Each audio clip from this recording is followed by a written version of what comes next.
Bab 4. Insinyur H. Van Colowin mengunjungi seorang wanita Jepara, Kartini. Kegemparan untuk umum karena pertama kali dalam sejarah seorang perempuan Jawa mendapat kunjungan agung. Kartini membuat inisiatif untuk memberi hadiah pernikahan bagi Sri Ratu berupa ukiran Jepara. Berkatnya, pesanan untuk ukiran Jepara membludak dan para pengukir yang tadinya hina sekarang menjadi berwibawa. Di perpustakaan, karena bosan Minke membuka-buka bundel lembaran negara. Di situ terdokumentasi berdirinya organisasi penduduk Tionghoa bernama Tionghoa Hue Kwan pada 1900. Teringat sahabat Tionghoanya, Minke masih punya hutang padanya untuk mengantarkan sebuah surat. Orang yang dituju itu bernama Ang San Mei. Hari Minggu berikutnya, Minke mencari orang itu. Dari mulut gang muncul seorang gadis Tionghoa yang ramping, cantik dan pucat. Mata kepala Minke susah lepas dari kecantikannya. Keinginannya untuk berkenalan tak ia penuhi. Ia lanjutkan mencari alamat. Tibalah ia di sebuah pondok kayu bambu. Namun Minke tak mendapati Ang San Mei yang ternyata katanya seorang gadis. Baru Minke membalikan sepedanya, si cantik tadi berada di hadapannya. Ternyata dialah Ang San Mei yang Minke cari. Di beranda mereka berbincang. Gadis Ang berterima kasih atas perlindungan yang diberikan kepada sahabatnya. Dari perbincangan itu, dapat Minke tangkap. Suatu kemesraan telah mengikat Mei dan sahabatnya. Minke ikut merasakan kehilangannya. Mereka terus berbincang. Anehnya Minke merasa ia telah mengenal Mei sedekat kawan dan Mei mempercayai Minke karena ia dipercaya oleh kaum asuh. Gadis ini pun terpelajar seperti sahabat Tionghoa Minke. Hal itu memunculkan pertanyaan pada benak Minke. Apakah guru mereka lebih baik dari gurunya?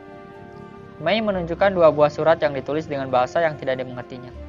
Surat-surat itu dari gadis Jepara. Ia ingin berkenalan dan bertukar pikiran sebagai sesama gadis modern. Mei hanya mengerti bahasa Inggris dan Perancis, sedangkan gadis Jepara hanya Belanda. Maka Minke menerjemahkannya untuk Mei. Kebanyakan isinya membahas emansipasi dan hak-hak wanita yang tidak berlebihan. Sekalian balasan dari Mei juga Minke terjemahkan. Di dalamnya juga Mei memperkenalkan Minke pada gadis Jepara itu. Semakin suka Minke pada gadis ini. Kecantikannya tidak kosong, didukung kepribadian dan pengetahuan. Minggu berikutnya Minke datang kembali, membawa bekal bahan mentah untuk dimasak bersama Mei. Begitu juga di minggu berikutnya, hanya sayang saat itu Mei tidak di rumahnya. Minke selalu merasa rindu padanya, tak terderitakan. Pada minggu keempat dan kelima, Minke tidak datang. Akhirnya pada minggu selanjutnya datang surat dari Mei. Ia telah berpindah tempat tinggal, meminta Minke mengunjunginya kembali. Dikunjunginya Mei di kediaman barunya. Ia tinggal bersama keluarga Tionghoa, menyewa sebuah kamar. Tempat di mana sekarang ia sedang tergolek sakit tanpa obat tanpa perawatan. Ia terserang demam, kemungkinan malaria. Minke membelikannya obat. Keluarga sebangsa Mei itu ingin mengusir Minke yang sakit, tapi Minke mencegah. Entah mengapa mereka memperlakukan Mei seperti orang pesakitan, walaupun di situ juga Mei bekerja sebagai koki. Minke suapi Mei dan selimuti ia dengan pakaian yang Mei miliki. Mei tidak punya selimut. Minke kembali keluar untuk membeli keperluan-keperluan Mei selama seminggu. Bila bangkrut pun ia pikir tak apa. Bangkrut demi kepentingan orang yang tak berdaya merupakan kebangkrutan yang memberi nikmat. Mei menangis atas perlakuan Minke. Mungkin sebaik ini pula lah Minke pada kekasihnya yang mendiam. Pemilik rumah itu meminta uang sewa kamar Mei pada Minke dengan harga yang terlampau mahal. Tapi akhirnya Minke penuhi. Mei ditungguinya sambil menulis surat untuk bundanya. Mengabarkan, liburan kali ini juga ia tidak dapat pulang karena merawat kawan yang sedang sakit. Mei sempat bertanya pada Minke apakah ada balasan surat dari gadis Jepara. Tidak, jawab Minke. Selain itu, Mei juga menanyakan umur gadis itu dan apakah sudah menikah atau belum. Setahun di atas Minke, entah sudah menikah atau belum. Mei tidak bertanya lagi. Minke tersenyum dalam hati. Barangkali Mei menaruh cemburu. Surat untuk bundanya kembali Minke lanjutkan. Pada sore hari, Mei bangun. Ia merasa sedikit baikan. Minke pamit untuk pulang. Tapi sebelum itu, ia kecup pipi Mei. Tak ada protes keluar dari bibir Mei. Ia hanya menutup wajahnya dengan kedua tangan dan gerak bahunya nampak kejam. Minke langsung ke rumah Ibu Badrun, memohon agar Mei bisa tinggal di rumah itu nantinya. Bu Badrun keberatan, namun atas bujuk Minke akhirnya ia membolehkan. Dalam 6 hari, Minke larut dalam pembelajarannya. Pertanyaan muncul dalam benak. Apabila Kau Asu bukan nama asli, mungkin Aung San Mei juga bukan nama asli. Tapi tidak penting menurut Minke. Selama ini juga dirinya dipanggil Minke. Esoknya pada jam 7 pagi, Minke pergi ke tempat Mei. Ia sudah kelihatan lebih baik, hanya tetap pucat dan semakin kurus. Dibawanya Mei ke rumah Bu Badrun. Malam itu, mereka berbincang di depan rumah. Mei merasa merepotkan dan memaksa untuk segera berusaha untuk dirinya sendiri, namun Minke melarang.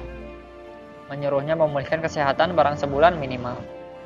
Minke pamit, tapi sejak dari tadi Mei menggenggam tangannya dan tak ingin melepaskan. Tapi Minke harus kembali ke asrama. Mei cium tangan Minke dan melepaskannya. Minke mengantarkannya ke dalam dan menyerahkannya pada Bu Badrun. Wanita itu memperlihatkan kasih sayangnya pada Mei sejak hari kedatangannya. Kemudian barulah Minke dapat pulang. Di asrama, Minke sibuk memikirkan langkah yang harus diperbuat. Ia putuskan untuk mencari uang dan aktif menulis lagi. Ia tulis pengalaman sahabat Tionghoanya yang tragis. Keesokannya, Minke pergi ke kantor surat lelang. Harga untuk tulisan itu sangat rendah di koran itu. Naskahnya Minke ambil kembali dan memutuskan menerima pekerjaan membuat advertensi.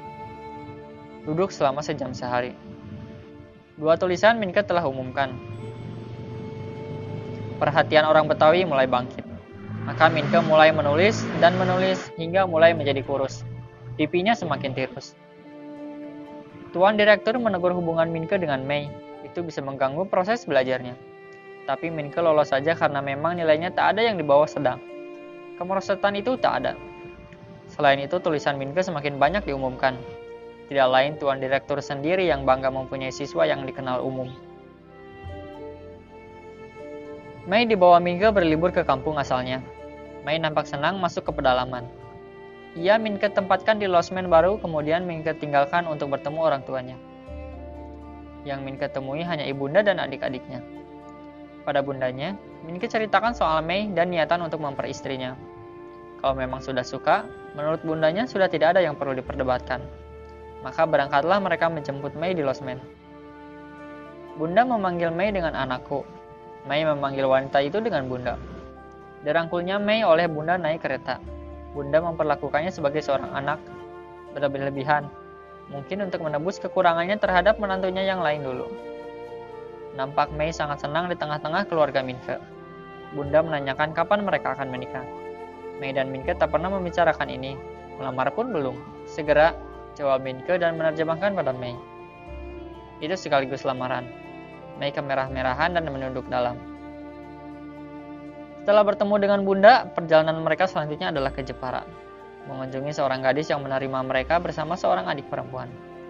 Terkesan oleh Minke perempuan itu kesepian seorang manusia modern di antara yang tidak. Dia juga manusia berpikiran bebas dengan tubuh jadi sandera lingkungan. Seorang tumbal zaman baru yang tak kurang menderita daripada sejenisnya yang hidup di bawah tindasan pria. Mei dan gadis Jepara itu kalut dalam diskusi tentang apa yang sebaiknya dilakukan untuk sebangsa masing-masing. Memang diskusi antar terpelajar Minke kesani. Waktu berpisah, gadis-gadis itu berjabatan dengan mesra. Gadis itu juga menyalami Minke. Selanjutnya mereka bervakansi ke Bandung. Mei sangat gembira dengan perjalanan itu, tetapi ia tetap kurus dan pucat. Di atas kereta api, Minke hendak melamar Mei lagi dan dengan menunduk malu, Mei mempersilahkan. Mei merasa Minke tidak akan bahagia mempersunting dirinya yang selalu sakit. Minke lebih dibutuhkan oleh negerinya. Hatinya telah menerima lamaran Minke, otaknya barangkali belum. Pada akhirnya ia bersedia juga.